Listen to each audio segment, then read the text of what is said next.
अब आपके लिए ये सबसे इम्पॉर्टेंट और सबसे अलग टॉपिक में लेके आया हूँ, क्योंकि मैंने बहुत सारी वीडियोस में एक्सरसाइज बता दी, ट्रीटमेंट बता दी, पर ये प्रिकॉशन जो है ये थोड़ी हटके हैं, पर ये बहुत कामयाब होती हैं और बहुत हमारे लिए हेल्पफुल होती हैं। जिनको स्पेशली जिनके लिए डिस्क बल्ज है या जिनको लो बैक पेन की समस्या रहती है, उनके लिए बेस्ट प्रिकॉशंस हैं, क्योंकि ये कभी किसी के ध्यान में नहीं आता, पर हमने ये चीज़ें नोट की हैं और उन्हीं को लिए बैक पेन ये प्रॉब्लम ज़्यादा आती है, तो यंगस्टर्स को आती है। इसीलिए मैंने आपको 3 बेस्ट चीज़ें बताऊंगा जो हमें ध्यान रख लें तो हमें लो बैक पेन से और डिस्क बल से बच सकते हैं। तो चलिए शुरू करते हैं अपनी फर्स्ट प्रॉब्लम की तरफ, जो मतलब फर्स्ट चीज़ है जो हमें ध्यान रखनी है।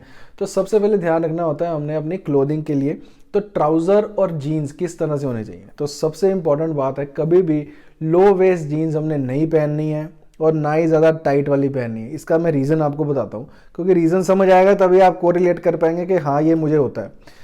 अब क्या होता है, जब हम लो वेस्ट जीन पहनते हैं तो हमारा जो इलियम होता है, यानी कि ये जो चीज़ होती है जहाँ इलियम बोन होती है, जहाँ पे हम अपनी पैंट को टाई, अपने ट्राउज़र को टाई करते हैं, तो ये इस बोन के ऊपर, यानी कि यहाँ पे अगर मैं खड़ा होकर दिखाऊं तो इस जगह पे हम इसको टाई करते हैं यहाँ पे।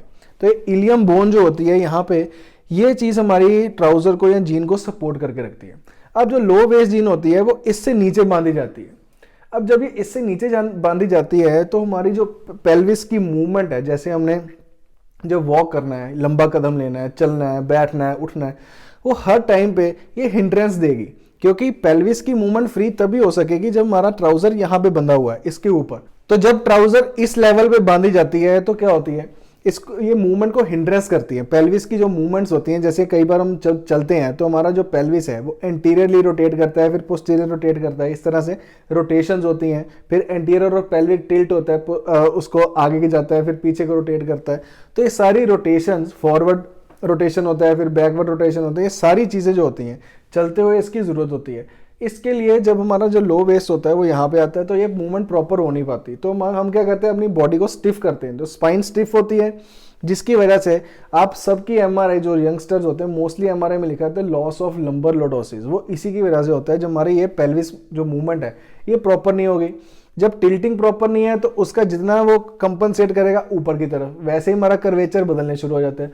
तो लॉर्डोटिक कर्वेचर क्या होता है, वो स्ट्रेट होना शुरू हो जाता है, क्योंकि वहाँ पे हम मसल एफर्ट ज़्यादा ले रहे हैं, मसल स्पाज्म ज़्यादा हो रहा है। क्यों? क्योंकि हम उसकी प्रॉपर एक्टिविटी, जो हमारे इसको इनोमिनेट बोन बोलते हैं, प्रॉपर जो पेल्विस की रोटेशन होनी चाहिए वो नहीं हो पाती। तो ऐसे ही जॉइंट स्ट्रेन या हमारा जो लंबर लॉर्डोसिस का कर्वेचर है या वैसे लो बैक पेन होती है, तो ऐसे पेशेंट्स को ज़्यादा होने लगती है। तब जो अगर लंबर लॉर्डोसिस हमारा खराब हो रहा है तो ऑब्वियसली है कि डिस्क जो है वो पीछे की तरफ आनी शुरू होगी, तो डिस्क बल्ज का भी कारण बनता है। मतलब ये बहुत डीप